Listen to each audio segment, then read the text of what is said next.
Amigas, amigos, muy buenas noches. Estamos en este debate público postelectoral. Este programa es grabado después, 2 días después del proceso histórico inédito del 2 de junio del 2024.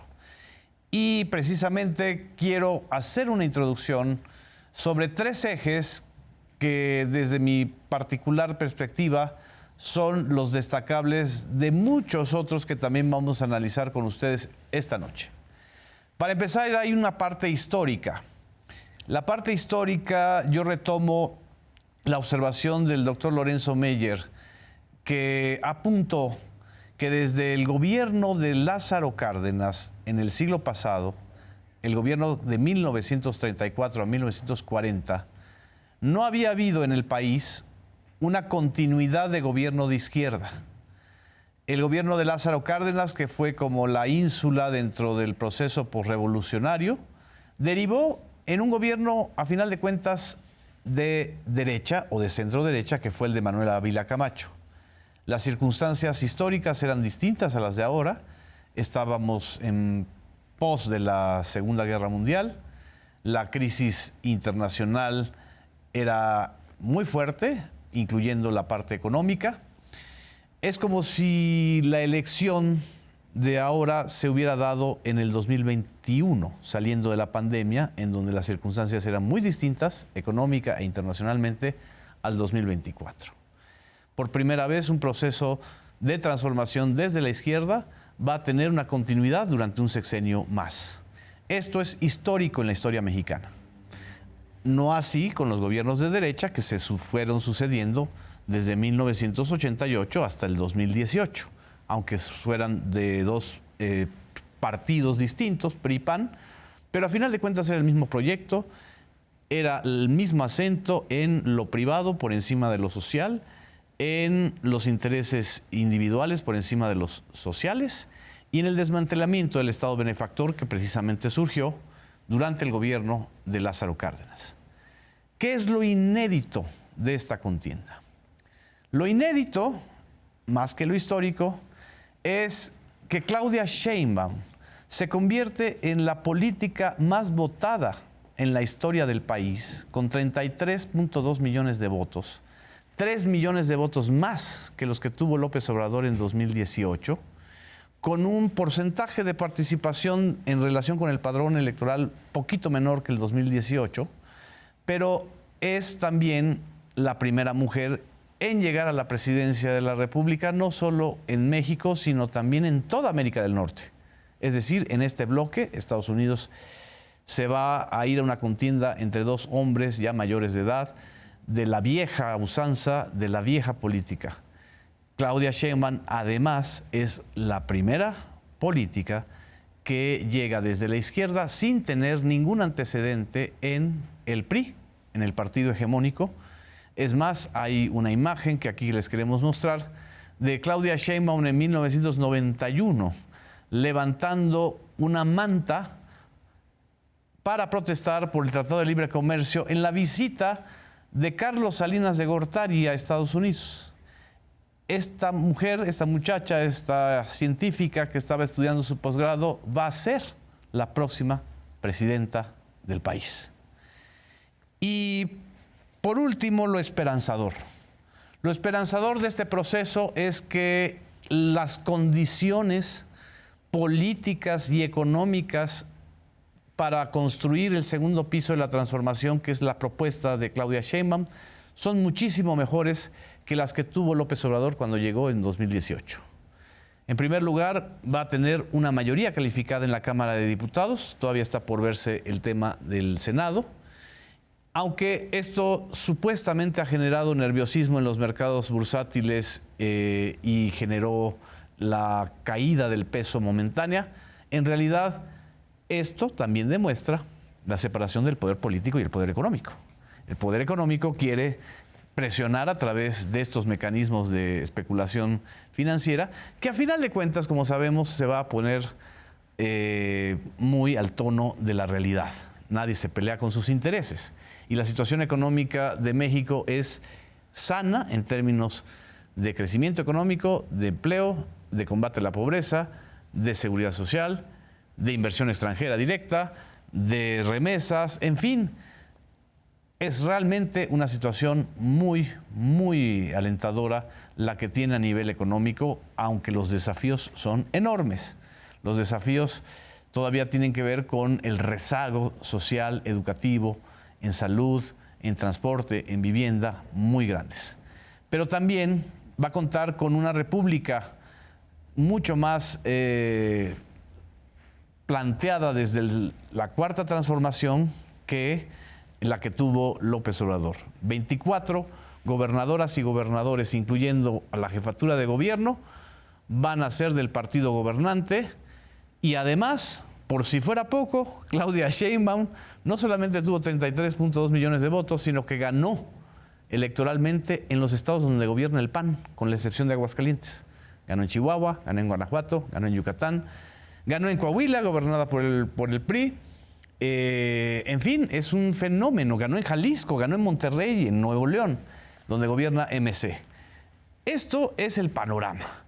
Y por eso quiero que nuestros compañeros y compañeras que hoy nos acompañan, para que podamos analizar este tema, podamos también verlo desde otros aspectos que son muy importantes en esta contienda. Para empezar, presento a mi colega y compañera Vianey Fernández. Hola, del Canal están? 11. Muchas gracias. Qué bueno estar aquí en el recuento de los triunfos y también de los daños que ya hablaremos. Exactamente. Braulio Luna, conductor de Capital 21, que tuviste todo el proceso de la Ciudad de México, ¿no? Así es, pues feliz de estar por acá con ustedes, compañeros, compañeras, y también, justo como lo dice Vianey, para hacer un balance de qué fue la elección, lo bueno, lo malo, lo que no se ha comentado. Acá estamos. Muchas gracias, Braulio. Claudia Martínez, nuestra conductora de Informativo 14 y también de Ventana al Mundo, con toda esta perspectiva internacional. Muchísimas gracias por invitarme y pues por supuesto encantada de estar aquí analizando todo esto que va a tener muchísimas derivaciones, tanto a nivel nacional y por supuesto en el mundo. Y Miguel Ángel Elorza, coordinador de redes sociales dentro del equipo del SPR y especialmente de Infodemia. Y aquí te paso el balón, querido Miguel. Gracias. Evidentemente vivimos una contienda plagada de mentiras, unas mayores, otras menores, otras inventos, otras descalificaciones o desinformaciones. ¿Cómo catalogarías las principales mentiras o falsedades que fueron derrotadas en las urnas? Las principales mentiras que hubo, previo a la elección son las de la campaña electoral. Son justamente, como dice Genaro, las que se derrumbaron en el proceso del 2 de junio, en las elecciones. Primero, dijeron que había un narcopresidente y una narcocandidata, y eso se la pasaron repitiendo no solo en redes sociales, sino medios de comunicación.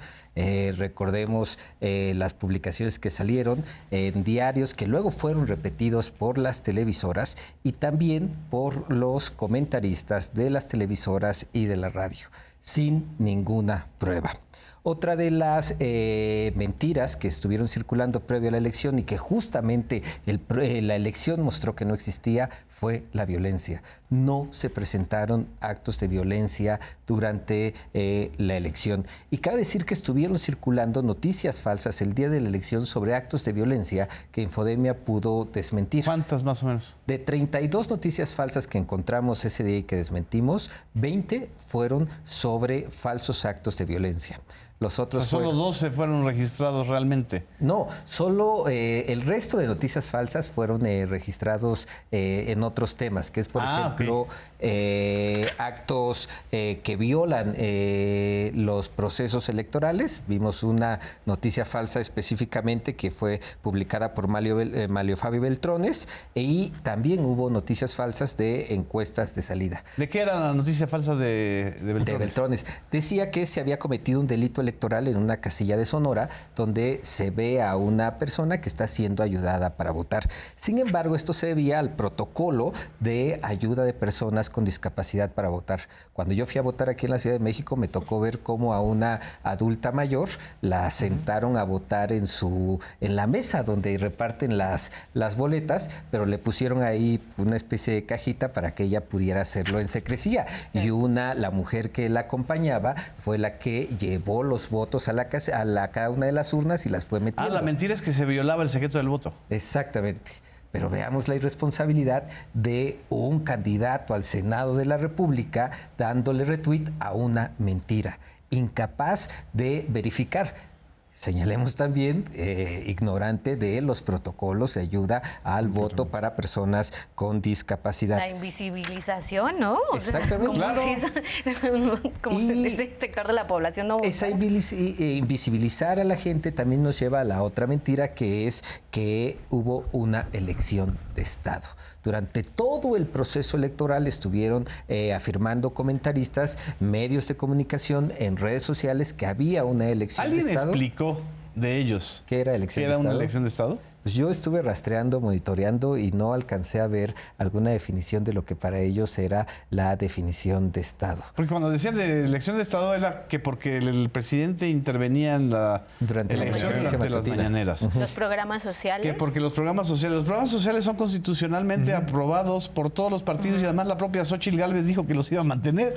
Entonces, ¿de dónde viene que pueda ser una elección de Estado si es una política social de Estado y un derecho, los programas sociales, donde no hay un condicionamiento de quienes lo reciben y su voto?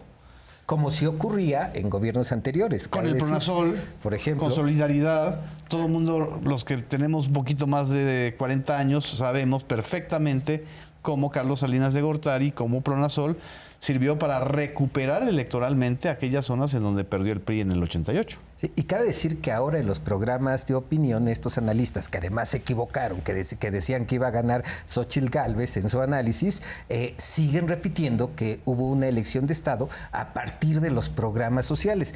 De nueva cuenta, olvidan que estos programas sociales son derechos constitucionales que no se necesita cooptar a la gente para dárselos y comprometer su voto. Que, por ejemplo, los adultos mayores, basta con que sean adultos mayores para que reciban una pensión. Los estudiantes de bachillerato, los estudiantes universitarios, basta con que estén inscritos para que reciban su beca. Entonces, no hay manera de comprar el voto a través de esos programas sociales, pero esas fueron las falsas narrativas y esas fueron las mentiras, o son las mentiras que incluso hoy están repitiendo, porque o bien no entienden lo que está pasando en la realidad o bien insisten en mentir. Y a pesar de esas mentiras, querida Vianey, ¿tú crees que la oposición ha podido hacer un balance real del por qué, la razón de la derrota, o se están creyendo sus propias mentiras? No, me parece impresionante que el día de hoy, con los números que seguramente platicaremos, ¿no? En el que el PRD evidente va a perder el registro, en el que la segunda fuerza en la Cámara de Diputados al menos va a ser el verde ecologista, ¿no? Y ya no el PAN. El PAN. Porque estamos hablando, ¿no? de que, o sea, prácticamente los mandaron al tercer lugar en Cámara de Diputados. A ver si podemos ver, ahorita que mientras esté hablando Vianey, esta imagen de cómo quedaría el reparto de las fuerzas partidistas en la Cámara de Diputados. Exacto. Y lo que escuchábamos, por ejemplo, el día de ayer era como, es que la irresponsabilidad de la ciudadanía que no está dando contrapesos al Ejecutivo, en este caso Claudia Sheinbaum, ¿no? Es que hay una ignorancia total de qué significan los contrapesos. Es decir, siguen culpando a la ciudadanía. No entienden, como dijera el clásico, que no entienden y que durante todo este tiempo no han sabido leer a la ciudadanía. El caso muy específico de Yucatán, ¿no? Claro. Donde sorpresivamente gana Huacho Díaz, pero que sí hizo una campaña más allá de Mérida, porque la corriente de Vila, ¿no? Pensaba que Yucatán era solamente el centro del estado y te olvidas de todas las comunidades originarias. Peor, ¿no? ahí nada más te interrumpo porque Yucatán, mi estado, solo vivió dos modelos de alternancia, que era PRI-PAN. Incluso tuvo dos gobernadoras mujeres, Dulce María Sauri y Ivonne Ortega Pacheco, pero con una agenda nada que ver con lo feminista, salvo algunos acentos importantes de Dulce María, y lo demás como si hubieran sido varones. Pero además olvidaron que hay dos grupos panistas en choque, el de Mauricio Vila, que es el que deja el gobierno, y el de Renán Barrera, que pertenece al grupo de Patricio Patrón Laviada, adversario político dentro del PAN y dentro de la entidad de Mauricio Vila. Entonces, ni siquiera para analizar la correlación de fuerzas, no son bloques hegemónicos, a eso voy, o bloques monolíticos incluso dentro de los propios partidos, como también en Guanajuato. Exacto, y que, por ejemplo, Mauricio Vila, en una de esas ya no va a alcanzar, ¿no? Claro. La plurinominal, justo porque en el frente pensaban que iban a tener un mayor número de votos. Entonces sí creo que hay una falta de autocrítica total, ¿no? Por parte del PAN, PRI y PRD. Y lo que sí quisiera poner sobre la mesa son diferentes cuestiones que nos dejan estas elecciones. Uno, creo que es digno de reconocer la participación ciudadana que justo derrumbó esta narrativa del miedo, ¿no? De los delitos electorales versus la violencia que se va a vivir, ¿no? Va a ser una elección en la que va a reinar el crimen organizado, los grupos delincuenciales. En el caso a nivel nacional fue el 60%, pero tenemos casos ejemplares como la Ciudad de México, donde fue el 70%. Hubo, sí, incidentes, ¿no? Muy específicos en el Estado de México, en Chiapas, donde no se pudieron instalar ciertas casillas, que no del todo era la violencia, sí, también eran usos y costumbres, en el caso de Michoacán, pero de manera generalizada fue una jornada totalmente pacífica. Entonces ahí la propia ciudadanía con el voto derrumba esta narrativa del miedo. Dos, esta narrativa que nos hicieron creer durante toda la campaña de hay dos países. Híjole, con el con el 58.3% de la votación hacia un proyecto y con el 28.6% a otro proyecto, eso como hay dos países. Eso no es polarización. Eso no es polarización, ¿no? Había dos proyectos de nación que se disputaban en las urnas, sí, evidentemente. Pero hay dos países. Creo que la ciudadanía demostró que no, y a eso le apostaban ellos, justo al decir, hay dos vías, ¿no? Hay dos países, buenos y malos, y entonces creo que esa era una estrategia, justo una narrativa para aumentar la votación que al final del día no se logró. Por otra parte, creo que también aparte de la configuración del mapa político, también está el voto ciudadano y la jornada electoral pacífica, con un órgano, un árbitro electoral, un INE fortalecido. Porque también creo que la oposición había creado esta narrativa de el INE de Lorenzo Córdoba y el INE de Guadalupe Tadei. Pero la están insistiendo ahora. En algunas redes sociales, sobre todo en X, están culpando a Guadalupe Tadei. O sea, una persona, imagínate lo poderosa que debe ser Guadalupe Tadei, hizo todo para que lo que no quieren leer se volviera fraude según ellos. Es decir, esa votación masiva a favor de la coalición Sigamos Haciendo Historia y además esa participación masiva, y se basan solamente en el retraso que tuvo el INE en dar a conocer el conteo rápido. Que ahí también, perdón, me gustaría apuntar, se retrasaron los datos, sí, fue una realidad, todos los estábamos esperando, más quienes trabajamos en medios de comunicación, me parece, estábamos muy pendientes de que ya se diera a conocer esa información, pero en el momento en el que sale Guadalupe Tadei, la primera mujer presidenta de la autoridad electoral, INE, también hay que decirlo, en la historia, se presentaron únicamente los datos de la presidencia de la República, se presentó ya también un panorama de cómo estaba la votación para la Cámara de Diputados y para el Senado de la República. Esa fue la razón por la que se retrasaron los datos. Y también hicieron el de la Jefatura de Gobierno de la Ciudad de México, exacto, que no lo anunciaron ellos, pero lo hicieron. Así es, ¿no? Sí, también ellos estuvieron contabilizando los votos. Finalmente quien lo anuncia es el Instituto Electoral de la Ciudad de México, pero sí estuvieron trabajando pues en dar la mayor información posible y con mayor precisión, me parece, porque al menos lo que yo leo de la elección del 2 de junio es que fue una elección, a pesar de que se veía por dónde podían ir los resultados, al menos en lo federal y en la Ciudad de México, sí fue una elección que rompió muchas expectativas por el nivel de participación, por el nivel de votos para las candidaturas, por la diferencia entre el primero y el segundo lugar, tanto en la Ciudad de México como a nivel nacional. Es decir, sí fue una elección que tuvo sus particularidades, a pesar de que se decía que era pues ya nada más un mero trámite, y a pesar de que se decía que era una elección de Estado. Se desmontaron también muchas narrativas en el tema, la campaña transcurrió en un entorno mediático principalmente en el que se hablaba de que la democracia estaba en riesgo. ¿Qué democracia en riesgo tiene este nivel de participación? ¿Qué proyecto de gobierno en una democracia en riesgo tiene el respaldo popular que dan 33.2 millones de votos? Así es. Yo creo que ninguno. Nada más para terminar, tú tenías otro tema, Sí, otro eje también dentro de la... Esto de los programas sociales, ¿no? Justo en esta narrativa de la democracia está en riesgo y es una elección de Estado. El día de hoy el Financiero publica una encuesta que trae un dato súper interesante, en el que dice que del 100% de los votantes de Claudia Sheinbaum, el 58.3% recibe el 56% recibe programas sociales.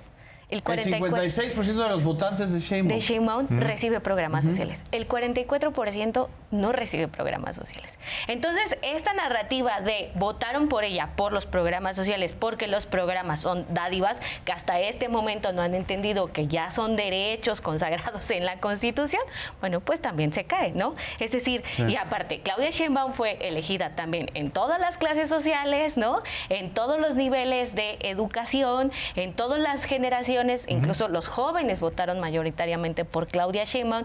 Creo que no alcanzan todavía a dimensionar, a leer el país que tenemos en estos momentos. Sí. Pero ¿tú crees que los votantes no votaron como quisiera Denise Dresser? De decir, veo mi boleta, voy a hacer los contrapesos. Entonces, tacho para acá para presidenta y tacho para acá para Congreso, y tacho para acá para la alcaldía, y tacho para acá para jefatura, porque ya me dijo Denise Dresser que gracias a ella este país tiene contrapesos. O sea, perdón, pero esta reverenda estupidez y mentira, arrogancia, autoengaño, megalomanía, que no solamente tiene la compañera Denise Dresser, sino que ella lo representa de manera muy caricaturizada.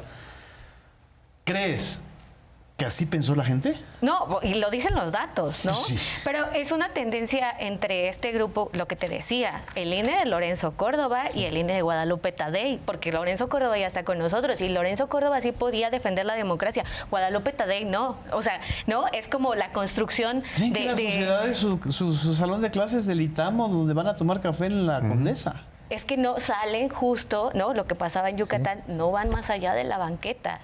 No logran entender este México que ya está más politizado, ¿no?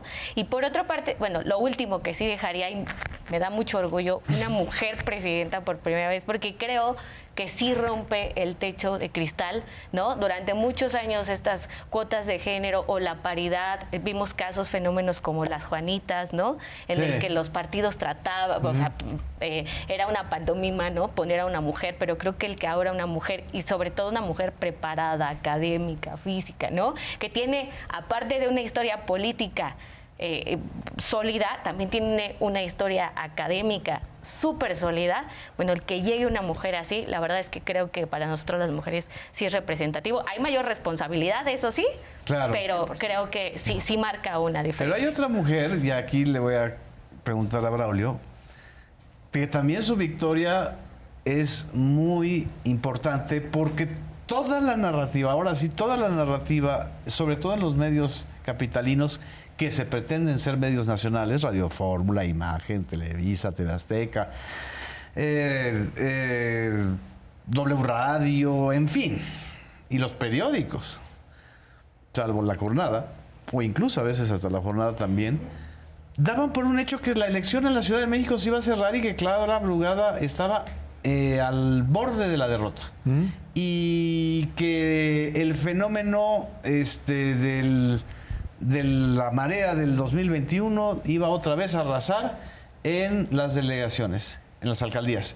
¿Y con qué nos encontramos? Nos encontramos con que probablemente no es que los medios sean representativos de la realidad de la sociedad, sino que las voces opositoras al hoy gobierno, y al gobierno de la ciudad y al gobierno de la presidencia están sobrerepresentadas en los medios. Por eso se empujaba esa narrativa, que tampoco se sostenía frente a la realidad. No había una sola encuesta, salvo Massive Caller, que planteara que la elección en la Ciudad de México estaba cerrada, porque también ahí habría que definir cómo es una elección cerrada. Una elección cerrada como la del 2006, en la que la diferencia entre el primero y el segundo lugar, entre el presidente López Obrador y Felipe Calderón, era de 0.5%, o una elección en la que hay 12 puntos de diferencia, como quedó finalmente la elección a la jefatura de gobierno. También algo muy interesante, y viendo un poco la película federal y la película en la Ciudad de México, Claudia Sheinbaum ganó en 31 entidades de la República, solamente no ganó en Aguascalientes. En este momento, en Capital 21 estamos también trabajando sobre ese análisis de los datos en la Ciudad de México, pero hasta este momento lo que podemos ver es que Claudia Sheinbaum ganó al menos en 12 de las 16 alcaldías de la Ciudad de México. Es decir, el respaldo de la mayor parte de la Ciudad de México, aún viéndolo por alcaldías, es mayor por el proyecto que representa Clara Brugada y Morena, PT y Partido Verde. También la votación con la que llegó Claudia Sheinbaum y la votación con la que llega Clara Brugada distan de entre 200 y 300 mil votos. Es decir, hay mayor respaldo en las urnas por el proyecto de Morena, PT y Partido Verde hoy que en 2018, a pesar de que en 2018 fue una elección pues, que fue catalogada por prácticamente todos como un tsunami electoral a favor de López Obrador. Se hablaba mucho también de que sin López Obrador en la boleta, esto lo decían también muchos analistas que simpatizan con la oposición, Morena iba a tener menos respaldo en las urnas. Se hablaba también de que había mucho desgaste de los gobiernos de los estados donde hay gobiernos de Morena y que eso también iba a pasar factura. No pasó en la Ciudad de México. No pasó en la Ciudad de México porque además de que se ganaron la mayoría de las alcaldías, también en el Congreso de la ciudad la configuración quedó en que Morena, PT y Partido Verde tendrán 43 de los 66 diputados y diputadas locales. 43. 43 de los 63 es mayoría calificada. Así es. Morena va a tener 23 diputadas y diputados. El Partido Verde Ecologista, esto también hay que decirlo, es la tercera fuerza política en el Congreso de la Ciudad de México con 12 diputadas y diputados. Y el Partido del Trabajo va a tener 8 diputados. Del lado de la oposición, el PAN es la segunda fuerza política con 16 diputadas y diputados. El PRI tiene 3 diputadas y diputados. 3, bajó de 5 a 3. Así es. El PRD tiene 1 diputado y Movimiento Ciudadano tiene 3 diputaciones. Es decir, lo que pasó en el Congreso Federal, lo que pasó en la Cámara de Diputados, también pasó en la Ciudad de México. Hay que ver ya a esta luz, con la luz de estos datos, que la elección de 2021 fue una elección atípica. Englobada por muchos factores, el tema de la pandemia, el tema del encierro, la exposición a los medios. Y el accidente de la línea 12. El accidente de la línea 12, una votación masiva también en las colonias de más alto ingreso económico, pero una votación que se vio también en esta elección. Es decir, en 2021 la gente que simpatiza con el PRI, PAN y PRD salió a votar más que la gente que simpatiza con Morena y PT y Partido Verde. En esta ocasión, tanto los simpatizantes de Morena, PT y Partido Verde participaron de manera masiva, como lo hicieron también quienes votan a favor del PRI, del PAN y del PRD. El tema es que son menos. Exacto. Vamos a un corte, regresamos con Claudia para toda la parte internacional y para más cosas. Nos vemos, seguimos aquí en Debate Público.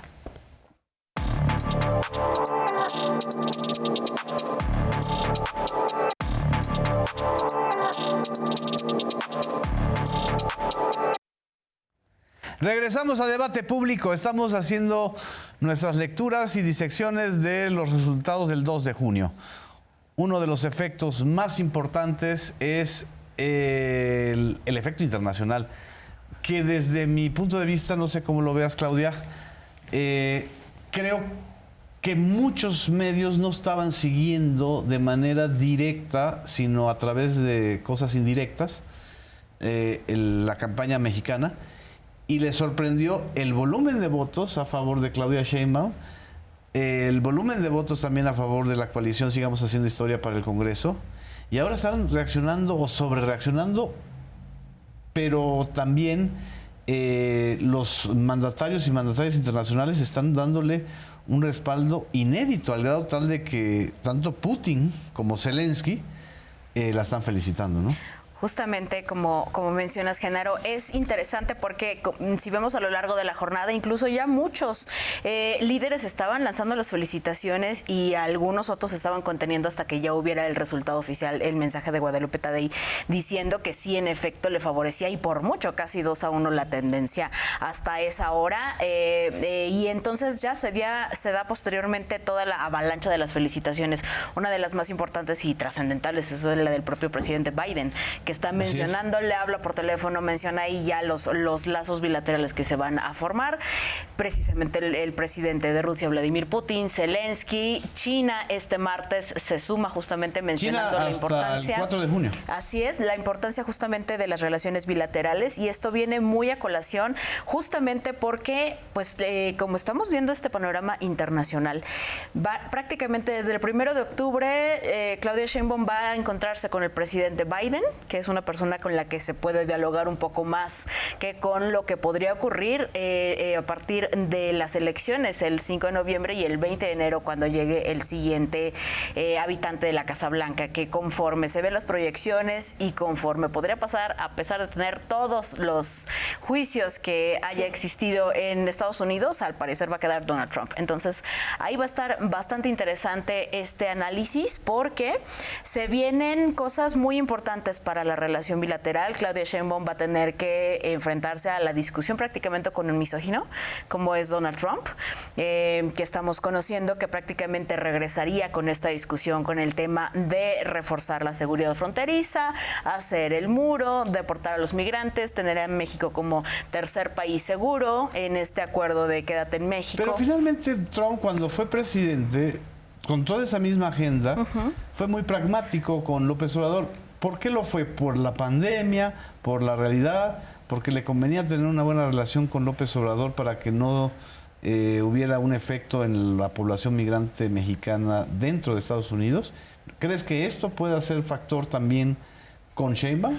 Yo creo que sí, y yo creo que incluso más. Porque, por ejemplo, López Obrador finalmente, y con cierta dificultad de saber que obviamente muchos gobiernos pues prácticamente bajaron la guardia con Donald Trump, finalmente yo creo que López Obrador sí logró imponerse con este tema de cooperación sí, sumisión no. Y es el mismo mensaje que hemos visto que Claudia Sheinbaum en diversos discursos, cuando fue la inauguración de su campaña política, en varios mensajes en Ciudad Juárez, cuando ha reforzado de una manera bastante consistente este mensaje. Sumisión no, cooperación sí, y obviamente pues es un mensaje dirigido, ya sabemos que con Joe Biden se puede dialogar, pero posiblemente con Donald Trump vaya a ser el caso más posible, y en ese momento posiblemente sí pueda llegar a darse incluso más cooperación, sabiendo que finalmente Donald Trump también reconoce el talento y la capacidad que tienen sus adversarios. Es una persona muy analítica, y lo que podemos llegar a ver es que finalmente va a conocer y va a tener la lectura de Claudia Sheinbaum, y va a saber que es una persona científica, que ella sí apoya que existe el cambio climático,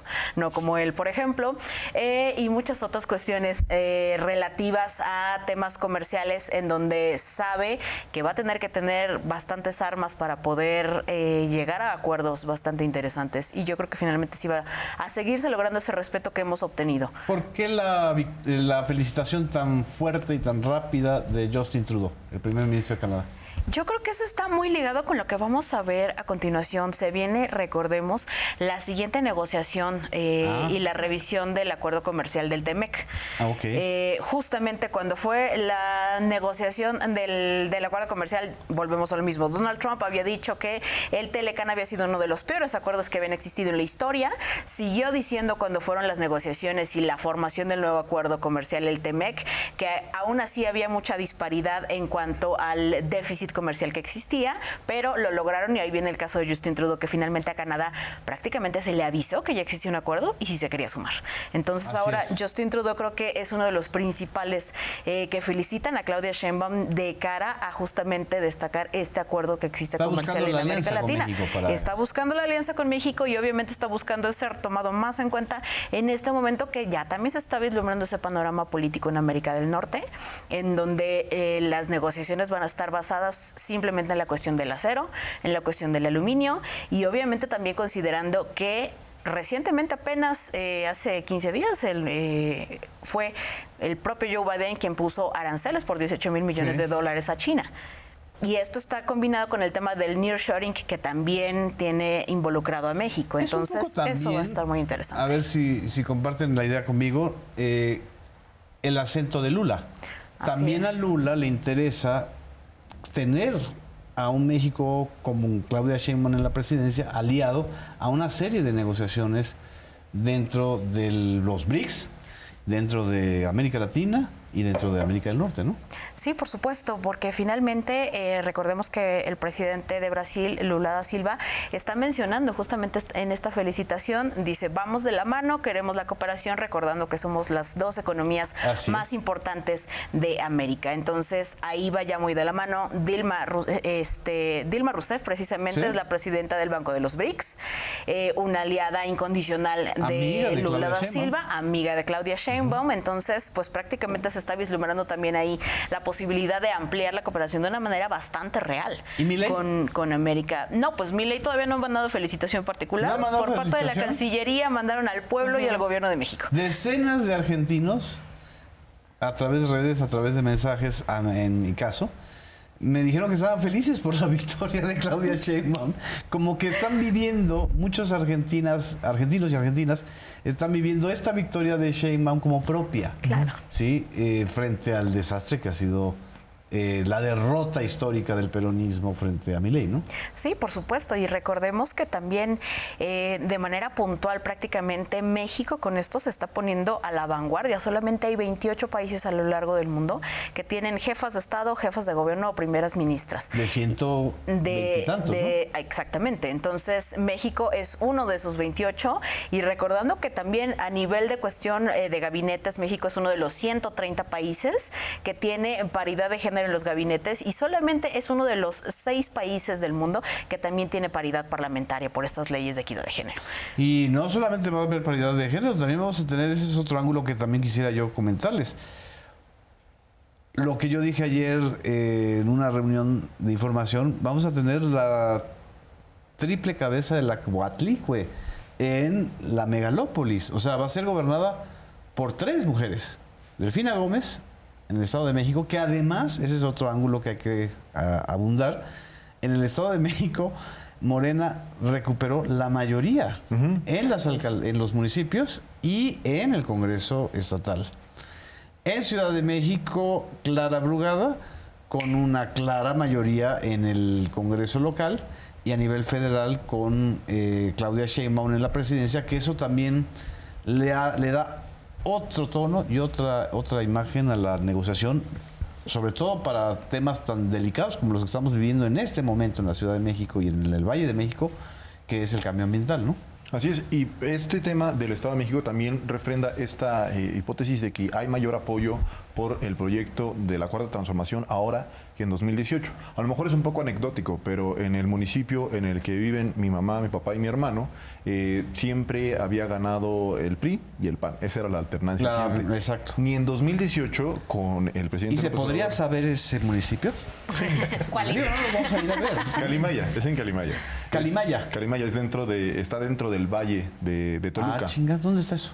Pegado a Metepec. Pegado a Ok. Toluca. Metepec ganó el PAN, ¿no? Así es. Y en Metepec, curiosamente, sí ganó Morena en 2018 con una expanista que tuvo una muy mala administración. En 2021 vuelve a ganar un empresario, supuestamente ciudadano, que entró por las filas del PRD. Finalmente fue la coalición PRI-PAN-PRD y se refrenda ahí en Metepec. En Calimaya ahora hubo una votación muy amplia por Morena, cosa que no pasó ni en 2018 ni en 2021. Es decir, sí hay un cambio también después de la llegada de la maestra Delfina Gómez al Estado de México. A pesar de que tiene muy poco tiempo, la respuesta en los municipios sí fue mayoritariamente por Morena, PT y Partido Verde. Ahora, Braulio, y también los que queramos participar, hay que hacer un análisis de que no todo fue victoria para la coalición de Morena. Es decir, también el votante sancionó en aquellos lugares donde un grupo político, aunque esté vinculado a Morena o a la coalición, no ha gobernado bien. Y yo puedo hablar en el caso de mi alcaldía, que es la Cuauhtémoc, en donde sorpresivamente la hija de Ricardo Monreal, Katy Monreal, no ganó. Puede irse a tribunal, pero el tema aquí es que yo creo que si hay una sanción del votante, incluso el votante de Morena, a este reparto y este juego perverso que hubo en la alcaldía Cuauhtémoc, en donde pues muchos sabemos que bajita la mano fuerzas del monrealismo apoyaron a esta gran líder mundial, Sandra Cuevas, que va a fundar un partido junto con Claudia X González. ¿O cómo ves tú eso? Esa es la realidad. La alcaldía Cuauhtémoc durante muchos años, durante casi 9 años, fue vista como un bastión del monrealismo. Gobernó ahí el propio Ricardo Monreal, gobernó ahí Néstor Núñez. Así es. También Sandra Cuevas tenía aspiraciones por ser candidata de Morena. Cuando no es candidata de Morena, se va a PRI, PAN, PRD. Y gente también dentro del equipo de Ricardo Monreal apoyó a Sandra Cuevas. Ahí hubo 3 vías, ¿no? Estaba Sandra Cuevas con PRI, PAN y PRD. Estaba también el partido Fuerza por México, un partido rosa que también compitió en 2021. Y pues los votantes dijeron que no. Ahora con Catalina Monreal tampoco votaron por Morena, a pesar de que probablemente tengan mayor respaldo por esa fuerza política. Habría que ver cómo votaron en la jefatura de gobierno, cómo votaron en las diputaciones, cómo votaron en el Senado para la Ciudad de México. En la Cuauhtémoc ganó Clara y ganó Claudia. Así es. Sí, entonces, paradójicamente, si ahí ganó la presidencia, si ahí ganó la jefatura de gobierno, pero no ganó la alcaldía, es justamente porque esos son los contrapesos. Exacto. Los contrapesos que sí funcionan. O sea, los contrapesos no es que se sienten a escuchar a la Denise Dresser y digan, sí, maestra, vamos a hacerle la tarea. No, el contrapeso es sancionar y votar por el partido, pero también por el político y por la corriente política. Y si no funcionaron, no votas por eso. Y me es parece, un voto diferenciado. Me parece que también no ver esa capacidad de castigo o de premio a los gobiernos locales de los votantes es negar la capacidad de agencia y ver o pensar que los votantes son tontos, que les tienes que poner contrapesos institucionales porque ellos no tienen la capacidad de en las urnas votar de acuerdo a sus intereses cuando queda representado, por ejemplo, en la Cuauhtémoc. Y en otras entidades, lo comentábamos ahorita, donde sí hubo un voto menor por la presidencia para Morena en 2024 que en 2018, que son gobernadas por Morena. Es decir, las y los votantes tienen toda la capacidad y me parece que hoy tienen incluso más conciencia política que antes de votar de acuerdo a cómo pues, cada quien habla de la feria según le fue, algo así es el dicho, ¿no? Cada quien habla según le fue en la feria. Exacto, exactamente. Yo creo que una de las grandes lecciones que nos ha dejado justo el cambio de paradigma con Andrés Manuel López Obrador es que la política antes creíamos que se hacía en los medios de comunicación, lo que llaman aire, ¿no? Sí, en los círculos políticos, en las dependencias. Y justo con la llegada de Andrés Manuel, con este recorrido que hace por todos los municipios del país, que ahora replica Claudia Sheinbaum, es de aguas, no. Ahora la política está en la calle, es territorio. Y creo que es justo también lo que pasa en Cuauhtémoc, ¿no? Una de las grandes lecciones que deja esta elección es aguas con los perfiles. Y lo vio Movimiento Ciudadano con el caso de Mariana Rodríguez, ¿no? Sí, también. Influencer, Colosio, que se está peleando ahorita con 1.6% de diferencia entre los 3 lugares, o sea, el primer lugar que... Nuestra senadora Lili Telles, que perdió por una vía no va a llegar, pero por otra por la sí puede llegar. Por la pluri, ¿no? Por la plurinominal. Es como aguas con los perfiles, justo porque las redes sociales no se traducen directamente en votos. 2, territorio, que creo que es lo que pasó con Cuauhtémoc, y aunque haya un vínculo, ¿no?, familiar fuerte ahí, eso no quiere decir que la población va a estar de acuerdo con un perfil de esa magnitud, que es lo que tiene que hacer la autocrítica Morena y el movimiento de la Cuarta Transformación de muchos perfiles que colocaron a lo largo y ancho del país. Y luego 3, también creo que lo que nos ha dejado de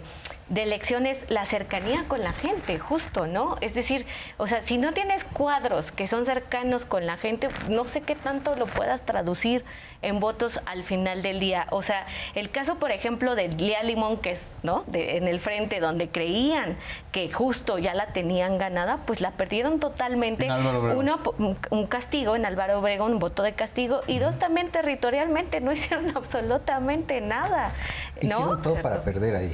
Sí, claro. Fue una de las que encabezó la campaña de noticias falsas y mentiras para defender a Taboada. En ese sentido fue el voto de castigo, pero fue también, yo creo que la gente castigó sobre todo, no solo en la Ciudad de México, sino en todo el país, estas falsas narrativas que intentaron impulsar. Entonces ahí yo creo que fue Lía Limón eso. Es que yo vivo en esa alcaldía. Sí, claro. Y luego creo que lo que sí es bien importante también atender es lo que decías, el voto diferenciado, ¿no? Sí. En la Ciudad de México hay una diferencia de 10 puntos entre Clara, ¿no?, y Santiago Taboada, pero tuvo el 40% Santiago Taboada. Claro. Y creo que eso también es como para la izquierda a ver, ¿qué estamos haciendo aquí en la Ciudad de México? ¿Qué está pasando en la Ciudad de México? Sí, la mayoría de estos poderes económicos están en la Ciudad de México, pero si hay un tanto de la población que le dio el voto a esa opción política, ¿no? Y luego entonces si en la Y presidencia... Chertorivsky solo tuvo 6, ¿no?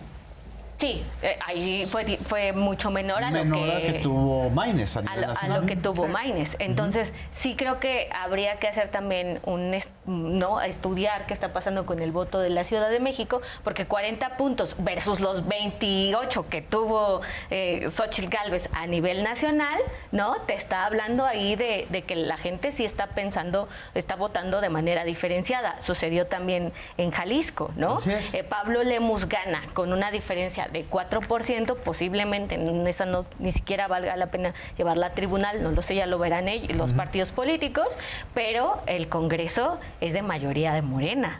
Y a nivel Claudia ganó Jalisco. Es decir, esta politización de la que nos habla el presidente está haciendo que la gente vea proyecto, pero también perfiles, ¿no? Claro. Los candidatos.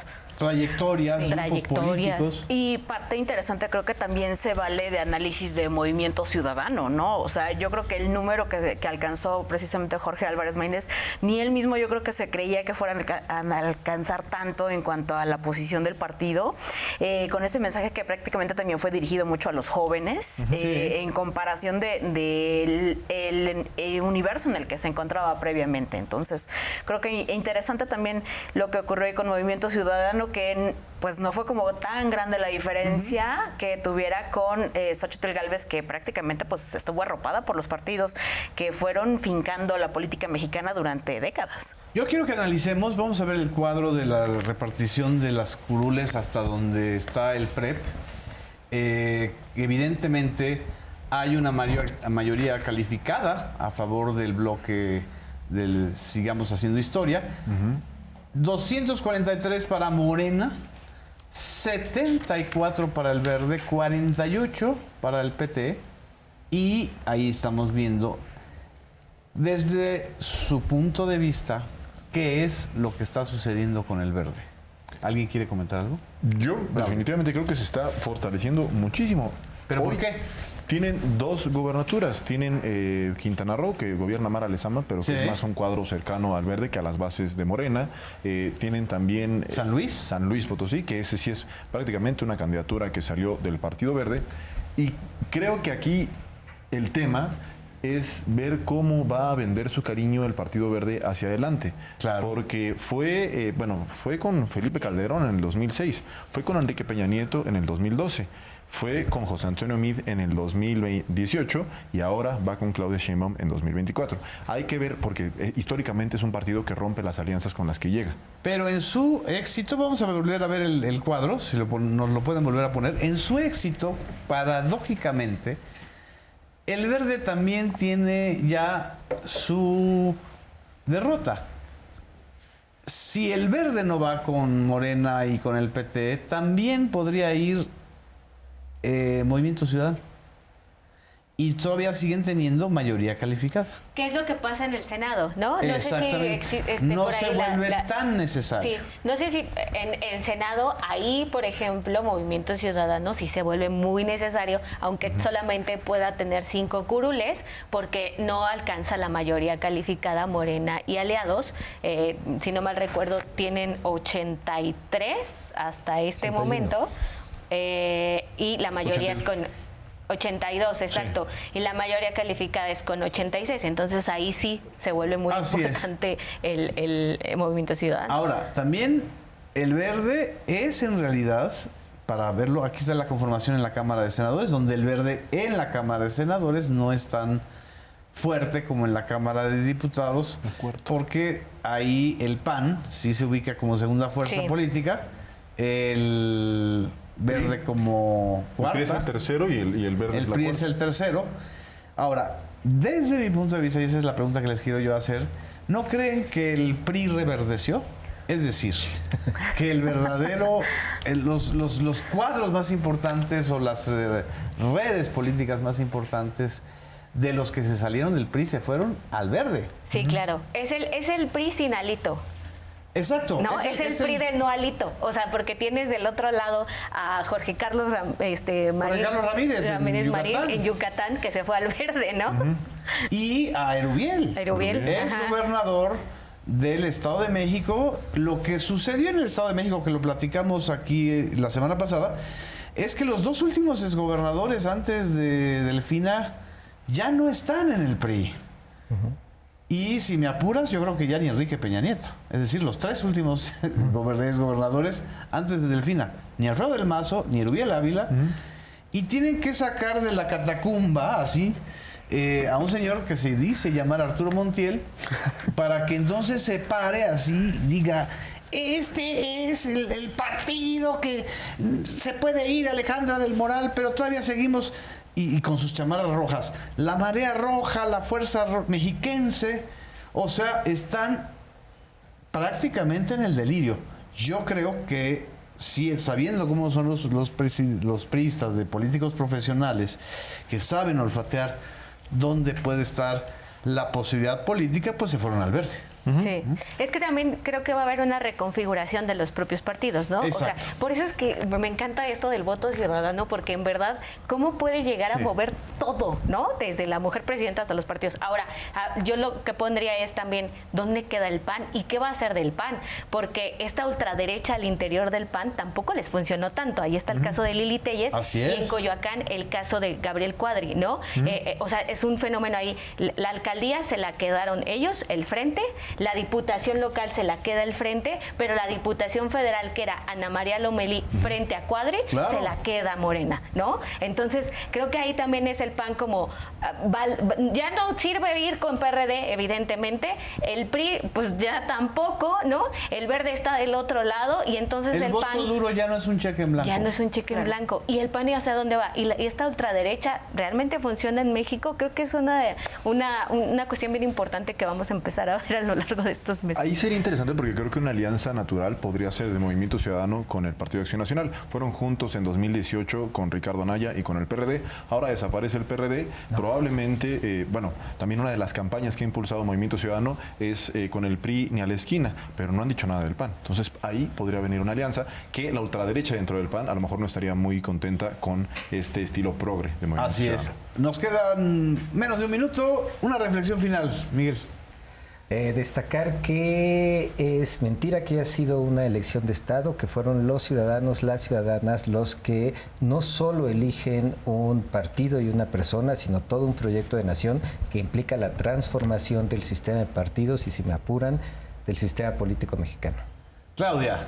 Mucha alerta con este tema que están haciendo de la división social que se puede hacer para ya no darle, pues como el tema de los apoyos, de las propinas, etcétera, a la gente como un voto de castigo por haber votado por Morena. Yo creo que eso no abona al clima político ni al clima social, sino obviamente optar por la unificación, obviamente, de las posturas y hacernos pues válidos todos conforme a las tendencias políticas y sobre todo, por favor, dejar la intolerancia en los grupos sociales y ya, o sea, pensar que México es uno solo, porque tenemos que mirar hacia adelante de manera conjunta, y lo han dicho los gobernantes, vamos a gobernar no solamente para los que votaron por nosotros, sino para todo el país. Yaney. Hay muchos Méxicos, no hay dos Méxicos, señores, ¿no? O sea, creo que sí falta un ejercicio de autocrítica de la clase conservadora de este país. Y por último, aunque parezca eslogan de partido, sí, es tiempo de mujeres, lo cual me da muchísimo gusto, tanto a nivel federal como a nivel local. Así que... Eso, Braulio. Que viva la democracia. Exacto. Y bueno, muchas gracias a todas y a todos ustedes por habernos seguido en este debate público. Nos vemos la próxima semana.